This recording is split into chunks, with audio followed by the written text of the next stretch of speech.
আমরা এই দুইজন খ্যাতনামা সাহাবীর যে ইসলাম গ্রহণ, তারা যে আনসারী সাহাবী ছিলেন, এ সম্পর্কে যদি একটু বলতেন তাহলে আমাদের দর্শক। জি, শুকরিয়া। আসসালামু আলাইকুম ওয়া রাহমাতুল্লাহি ওয়া বারাকাতুহু। সাদ ইবনে মুআজ রাদিয়াল্লাহু তাআলা আনহু আনসারী সাহাবী, ভাই পরিচয় দিলেন আগে। তো তিনি মদিনায় থাকা অবস্থায় রাসূলুল্লাহ সাল্লাল্লাহু আলাইহি ওয়াসাল্লাম যখন হিজরতের পূর্বে তিনি ইসলাম গ্রহণ করছেন, রাসূল তখনও হিজরত করে মদিনায় গমন করেন নাই। তার আগেই রাসূল সাল্লাল্লাহু আলাইহি ওয়াসাল্লাম মুসআব ইবনে উমাইর রাদিয়াল্লাহু তাআলা আনহুকে মদিনায় পাঠিয়েছেন ইসলামের দাওয়াত দিয়ে। এবং আপনারা জানেন মদিনা থেকে দুইটা দল কিন্তু বাইয়াতে আকাবার জন্য রাসূলের সাথে সাক্ষাৎ করেছেন একটা গোপনে।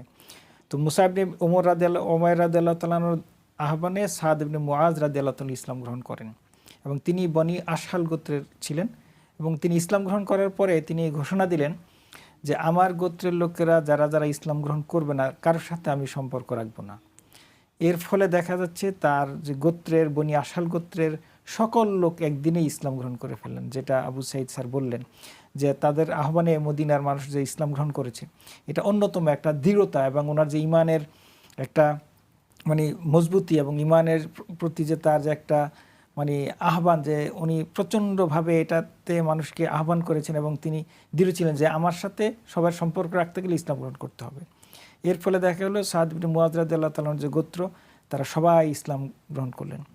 আর সাদ ইবনে উবাদা রাদিয়াল্লাহু তাআলা আনহু তিনি ইসলাম গ্রহণ করেছেন বাইয়াতে আকাবার সময়। তিনিও কিন্তু রাসূল সাল্লাল্লাহু আলাইহি ওয়াসাল্লামের হিজরতের আগেই ইসলাম গ্রহণ করেছেন। এটাতে বোঝা যাচ্ছে যে রাসূল সাল্লাল্লাহু আলাইহি ওয়াসাল্লামের বাইয়াতে আকাবা দুইটা হয়েছে, আকাবা প্রথম, আকাবা সেকেন্ড। এখানে দ্বিতীয় আকাবার শপথের সময় তিনি ইসলাম গ্রহণ করেছেন এবং এর পরবর্তীতে তারা মদিনায় ফিরে যান এবং তারা দুইজন সাহাবী কিন্তু মদিনার নেতৃত্ব দানকারী সাহাবী ছিলেন।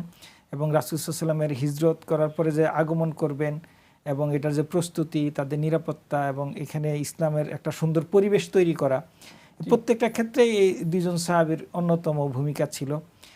এবং তাদের যে আতিথেয়তা, এটা তো বলার অপেক্ষায় রাখে না, এবং তাদের সাহসিকতা এবং ইসলামের প্রতি নিবেদিত এবং তাকওয়া সবকিছুই ছিল।